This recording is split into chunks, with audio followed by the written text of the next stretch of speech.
حضرت شیخ کہتے ہیں کہ حضور کا سایہ کیوں نہیں تھا؟ کہا کہ سایہ شخص از شخص لطیف ترست، کسی چیز کا سایہ اس شے سے زیادہ لطیف تر ہوتا ہے۔ تو کہا جناب رسالت مآب صلی اللہ علیہ وسلم سے لطیف کائنات میں جب کوئی شے ہی نہیں ہے، سایہ چے مانا دارت، تو سایہ کیسے ہو سکتا ہے؟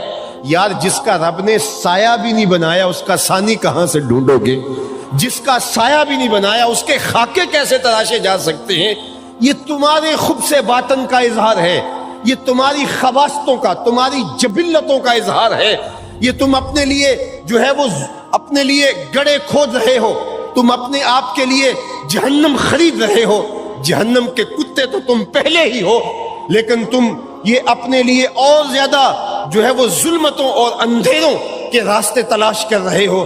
باقی رہی بات میرے اور آپ کے آقا و مولا کی عظمتوں اور رفتوں اور حضور کی شانوں کی کہانی، یار تم جو بولتے رہو، میرے محبوب کے سر پہ آج بھی اور کل بھی ورفعنا لک ذکرک کا سایہ موجود ہے، اور کائنات کا ایک ایک گوشہ اور ایک ایک کونا حضور کے ذکر کی مہک سے منور ہے۔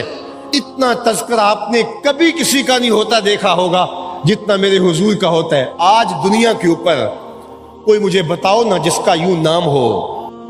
تو ابو ہریرہ بولے کل قمر لیلۃ البدر لم ارى قبلہ ولا بعدہ مثلہ، میں نے حضور جیسا کبھی دیکھا ہی نہیں ہے۔ اور حضرت حسان بن ثابت بولے دیکھتے کیسے، کسی ماں نے جنم دیا ہوتا تو دیکھتے۔ خدا نے وہ سچا ہی پن چھڑیا ہے جدے وچ محمد نو ٹالیا سی۔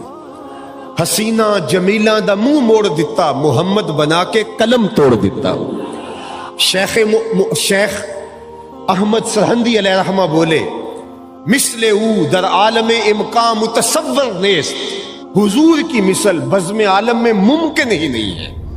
اور اقبال نے اس کا ترجمہ اپنے لہجے میں یوں کیا، رخ مصطفیٰ ہے وہ آئینہ کہ اب اس سا دوسرا آئینہ، نہ کسی کی بزم خیال میں نہ دکان آئینہ ساز میں۔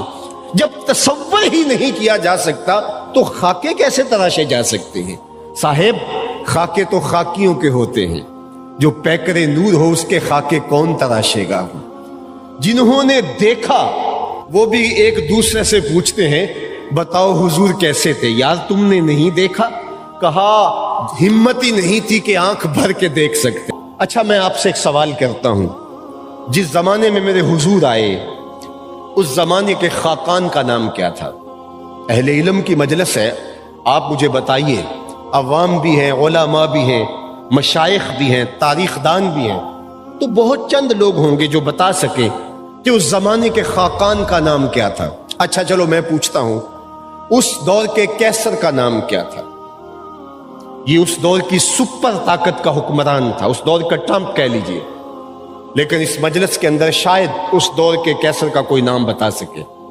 چلو میں پوچھتا ہوں، اس دور کے کسرا کا نام کیا تھا؟ تو شاید یہ بھی چند لوگ بتا سکے۔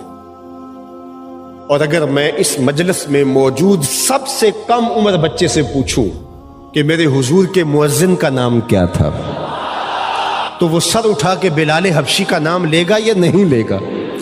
یار اس دور کے کیسر کا نام تو کسی کو یاد نہیں ہے، اس دور کے کسرا کا نام تو کسی کو یاد نہیں ہے، اس دور کے خاقان کا نام تو کسی کو یاد نہیں ہے، لیکن میرے محبوب کا نام تو محبوب کا نام رہا۔ اس کے جھولتے ہوئے پھریرے تو سر عرش تک جھولتے ہیں، لیکن حضور کی دہلیز کا خاک نشین بلال حبشی نام تو اس کا بھی نہیں مٹا، تو محمد عربی کا نام کون مٹا سکتا ہے؟ اقبال یہ کس کے عشق کا فیض عام ہے؟ اقبال یہ کس کے عشق کا فیض عام ہے؟ رومی فنا ہوا حبشی کو دوام ہے، رومی شہنشاہ کا نام مٹ گیا اور میرے محبوب کا نام کل بھی باقی تھا، میرے محبوب کا نام آج بھی، محبوب کے غلاموں کے نام بھی باقی ہیں۔ تو جب غلاموں کی یہ شان ہے تو آقا کی شان کا عالم کیا ہوگا؟ تمہارا تھوکا تمہارے منہ پہ پڑے گا، چاند کی طرف منہ کر کے تھوکنے سے اس کی نوری کرنوں کو میلا نہیں کیا جا سکتا، تھوکنے والے کا اپنا منہ ہی گندا ہوتا ہے، تمہارا اپنا منہ غلیظ اور گندا اور گندا ہوگا۔ مدینے کا چاند کل بھی روشن تھا، مدینے کا چاند آج بھی روشن ہے، اور رہے گا یوں ہی ان کا چرچا رہے گا، پڑے خاک ہو جائیں جل جانے والے، کائنات کے اوپر جھنڈے میرے محمد عربی کے ہی جھولتے رہیں گے، پھریرے انہی کے ہی لہراتے رہیں گے، تذکرے انہی کے رہیں گے، اور خوشبوئیں انہی کے نام کی پھیلتی رہیں گی۔ ان کا نام لبوں پر آئے میٹھا میٹھا منہ ہو جائے، ان کا نام لبوں پر آئے میٹھا میٹھا منہ ہو جائے، ان کے بول بہاروں جیسے اور اصحاب ستاروں جیسے، ان سا پیارا اور نہ کوئی، ان سے بچھڑ کے لکڑی روئی، جب وہ سیر کو جایا کرتے سر پہ بادل سایا کرتے۔ کل قمر لیلۃ البدر لم ارا قبلہ ولا بعدہ مثلہ، کیا پوچھتے ہو؟ 14ویں رات کا چمکتا ہوا چاند تھے میرے حضور۔ اللہ اکبر! حضور کے حسن کی کہانی، حضور کے جمال کی خوبصورتی، ام المومنین سیدہ عائشہ رضی اللہ تعالی عنہا سے پوچھئے۔ ایک دن چرخہ کاٹ رہی تھی، کم از کم جو میری عمر کے لوگ ہیں انہوں نے تو دیکھا ہوگا کہ ہماری مائیں چرخہ کاٹتی تھی، اور چرخہ کاٹتے ہوئے جو خوبصورت آواز پیدا ہوتی ہے، وہ دل نواز صدا جو ہے وہ روح تک اترتی محسوس ہوتی ہے، اور وہ کیا کیف طاری کر دیتی ہے۔ تو ام المومنین چرخہ کاٹ رہی تھی، اور آقا کریم علیہ السلام کوئی گھر کے کام میں مصروف تھے، اور اس کام کی وجہ سے حضور کی پیشانی پر قطرے نمودار ہوئے، پسینے کے قطرے، جس کے بارے میں علماء فرماتے ہیں، صحابہ روایت کرتے ہیں کہ حضور کا پسینہ موتیوں کی طرح تھا، خوشبودار بھی تھا، چمکدار بھی تھا۔ تو موتیوں جیسے قطرے نمودار ہوئے حضور علیہ الصلوۃ والسلام کی مبارک پیشانی پہ۔ وہ پیشانی، اللہ اکبر، وہ کسی نے کہا رخ کے آئینے میں مصور جڑا ہوا۔ اگر آپ کا ذوق ہو تو رخ کے آئینے میں مصور جڑا ہوا، ماتھے کی ہر لکیر پہ قرآن لکھا ہوا۔ کیسی طلعت زیبا، کیسی خوبصورت پیشانی۔